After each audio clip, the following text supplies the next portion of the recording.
तो दोस्तों, department of commerce निर्यात पोर्टल की वेबसाइट से हमने प्रोडक्ट सर्च कर लिया और कंट्री सर्च कर ली। इसके बाद सबसे ज़रूरी काम होता है बायर ढूंढना या बायर का डाटा निकालना। जैसे एग्जाम्पल के लिए हमने एक प्रोडक्ट फाइनल कर लिया कि हमने चाय और कॉफ़ी का एक्सपोर्ट करना है, और एग्जाम्पल के लिए सूटेबल कंट्री हमारे लिए है कनाडा। तो हमने कनाडा में अपने बायर को कैसे ढूंढना है तो वो मैं आपको बताता हूँ। कुछ तो गवर्नमेंट के डिपार्टमेंट हैं, जैसे Indian embassy, chamber of commerce, export promotion of councils. अब हमारे प्रोडक्ट के हिसाब से हमें काम आएगी यहाँ पे टी बोर्ड ऑफ इंडिया, ये वाली website tea board of India, जो कि हमने चाय कॉफ़ी का एक्सपोर्ट करना है। तो हमने करना क्या है, हमने इंडियन एम्बेसी की साइट पे जाना है और कनाडा में हमारी जो इंडियन एम्बेसी है उसको कांटेक्ट करना है। तो देखिए, Indian embassy of Canada, Indian embassy Canada website के ऊपर आप जाइए, इसको आप सर्च करिए। इसके बाद आप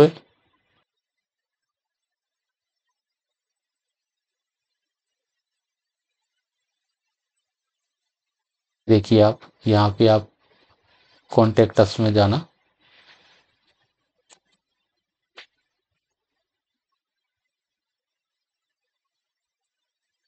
और स्क्रॉल डाउन करके नीचे आ जाओ। आप यहाँ पे सबसे नीचे ट्रेड रिलेटेड क्वेरीज, ये ईमेल आईडी है। इस ईमेल आईडी पे आप इसको नोट डाउन कर लेना। इस ईमेल आईडी के ऊपर मेल करके आप कनाडा में अपनी जो इंडियन एम्बेसी है उसको लिखें कि सर हम इंडिया से टी और कॉफ़ी एक्सपोर्ट करना चाहते हैं कनाडा, तो प्लीज़ हमें कनाडा के जो टी और कॉफ़ी के जो बायर हैं उनकी लिस्ट प्रोवाइड कर दें। तो वो आपको वहाँ से लिस्ट भेज देंगे जो कि जेन्युइन बायर होंगे आपके। उसके बाद दूसरा तरीका है कि आप टी बोर्ड ऑफ इंडिया के मेंबर बन गए हैं तो टी बोर्ड ऑफ इंडिया के पास आप ऑफिस में जाएं, टी बोर्ड ऑफ इंडिया के ऑफिस में जाएं आप, और उनको भी बोलें कि वो आपको कनाडा के जो चाय और कॉफ़ी के जो बायर हैं उनकी लिस्ट आपको दे दें, तो वो आपको जेन्युइन बायर की लिस्ट प्रोवाइड कर देंगे। इसके बाद कुछ सोशल साइट्स होती हैं, जैसे लिंक्डइन है, ये बिजनेस पर्सन्स के लिए ही है, और जितने भी बिजनेस पर्सन होते हैं वो लिंक्डइन पे अपना अकाउंट बना के रखते हैं, तो आप लिंक्डइन के थ्रू भी आप बायर निकाल सकते हैं। इसके बाद कुछ सोशल साइट्स आ जाती हैं, जैसे बायर टू बायर वेबसाइट जो भी आ जाती हैं, जैसे इंडिया के अंदर हैं yellow pages, India mart, just dial, वैसे ही बाहर की कंट्री में दूसरी चलती हैं। तो उनको ढूंढने के लिए आप dragonguide.com पे जाइए। मैं आपको दिखाता हूँ ये वेबसाइट। dragonguide.net की साइट पे जाके आप किसी भी कंट्री की सोशल साइट्स को, किस कंट्री में कौन सी सोशल वेबसाइट चल रही है, कौन से B2B प्लेटफॉर्म हैं, उनका आप पता कर सकते हैं। जैसे हम कनाडा का सर्च कर रहे थे तो कनाडा के लिए ये खोलते हैं हम कनाडा का, तो यहाँ पे आपको ये कनाडा की लिस्ट दे देगा। ये जितनी भी ये कनाडा के अंदर ये येलो पेजेस वेबसाइट हैं इनका डाटा है। तो यहाँ पर इस वेबसाइट के थ्रू आप किसी भी कंट्री की वहाँ पर जो वेबसाइट हैं या B2B पोर्टल हैं उनकी इन्फॉर्मेशन आपको मिल जाएगी। इसके बाद ज़रूरत पड़ेगी आपको इंटरनेशनल कॉलिंग के लिए, तो इंटरनेशनल कॉलिंग के लिए आप व्हाट्सएप का यूज़ कर सकते हैं, वीचैट का यूज़ कर सकते हैं, IMO का यूज़ कर सकते हैं। और ये 4-5 वेबसाइट हैं, इनके थ्रू भी आप सर्च करके कुछ कांटेक्ट निकाल सकते हैं। जैसे स्नो है, ये लिंक्डइन के कांटेक्ट और ईमेल आईडी निकाल के देगा। ये लिंक्ड राडार है, ये भी लिंक्डइन के कांटेक्ट नंबर और ईमेल आईडी निकाल के देगा। ये सिग्नल हायर है, ये किसी भी वेबसाइट के कांटेक्ट और ईमेल आईडी निकाल के देगा। ये GMB स्क्रैपर है, ये क्रोम एक्सटेंशन है जो आपको गूगल मैप के थ्रू जितने भी बिजनेस हैं उनके कांटेक्ट नंबर और ईमेल आईडी निकाल के देगा। ये एक ब्रेवो वेबसाइट है, जो आपको एक साथ कहीं पर ज़्यादा ईमेल भेजने हों तो ये वेबसाइट काम में आ सकती है।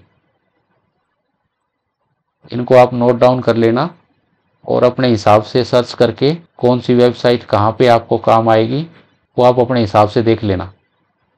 ये सब बहुत काम आने वाली वेबसाइट्स हैं जो मैंने आपके लिए निकाल के रखे हैं। ये सब आपको बायर सर्च करने में, बायर को कॉल करने में बहुत काम आने वाली है। अब इस तरह से बायर ढूंढने के बाद, बायर को ईमेल करने के बाद आपके पास में बायर की इंक्वायरी आनी शुरू हो जाएंगी। तो आपको रेट कोट करना है। तो आपको सभी कैलकुलेशन लगाने के बाद अपने सभी खर्चों को जोड़कर परफॉर्मा इनवॉइस भेजना होगा। इसके साथ ही आपको पेमेंट टर्म्स को समझ के चलना होगा। इंटरनेशनल मार्केट में बिजनेस करने से पहले आपको अपनी पेमेंट कैसे आएगी उसके बारे में पता होना चाहिए। इसके लिए हो सके तो आप अपने बायर से 100% एडवांस पेमेंट पर काम करें, और अगर आपका बायर नहीं मानता है 100% एडवांस देने के लिए तो कम से कम 30-40% एडवांस और balance 10 days before shipment terms के ऊपर काम करें। या फिर मैं आपको जैसे बताता हूं कि आप 30% एडवांस और बैलेंस 10 डेज बिफोर शिपमेंट, या फिर 30% advance balance payment against LC at sight. LC का मतलब होता है लेटर ऑफ क्रेडिट। ये डॉक्यूमेंट बायर का बैंक अपने बैंक के पास भेजता है। इसमें क्या होता है, बायर का बैंक बायर की उतनी पेमेंट होल्ड कर लेता है जितनी एलसी की अमाउंट होती है। और जब भी आप एक्सपोर्ट करते हैं तो शिपमेंट के document, commercial invoice, product list, bill of lading, certificate of origin आपको रेडी करके अपने बैंक के पास जमा करने होंगे, और अपना बैंक ये डॉक्यूमेंट बायर के बैंक को भेजेगा बाय कोरियर। अब बायर का बैंक बायर को डॉक्यूमेंट हैंडओवर करेगा और साथ ही आपकी पेमेंट रिलीज कर देगा। अब पेमेंट आपके अकाउंट में आ जाएगी। आपको ऑर्डर मिलने के बाद जैसे ही मटेरियल रेडी और उसकी एक्सपोर्ट क्वालिटी पैकिंग हो जाए तो आपको अपने लिए आपके नज़दीक के पोर्ट जैसे नावा शिवा, मुंद्रा पोर्ट आदि, जो भी पोर्ट आपके नज़दीक लगे वहाँ के एक सीएचए को कांटेक्ट कर लेना है। सीएचए होता है कस्टम हाउस एजेंट, जो क्लियरिंग एजेंट भी बोलते हैं, जो आपके डॉक्यूमेंट रेडी करने से लेकर एक्सपोर्ट होने या फिर कहें कि आपका प्रोडक्ट शिप पर लोड होने तक का सारा काम हैंडल करेगा, और आपको आपके शिपमेंट की बीएल कॉपी और बाकी के डॉक्यूमेंट प्रोवाइड करेगा। वो डॉक्यूमेंट आपको आपके बायर के पास भेजने होंगे। सामने वाली कंट्री में शिपमेंट कस्टम से रिलीज करवाने के लिए इनकी ज़रूरत पड़ेगी।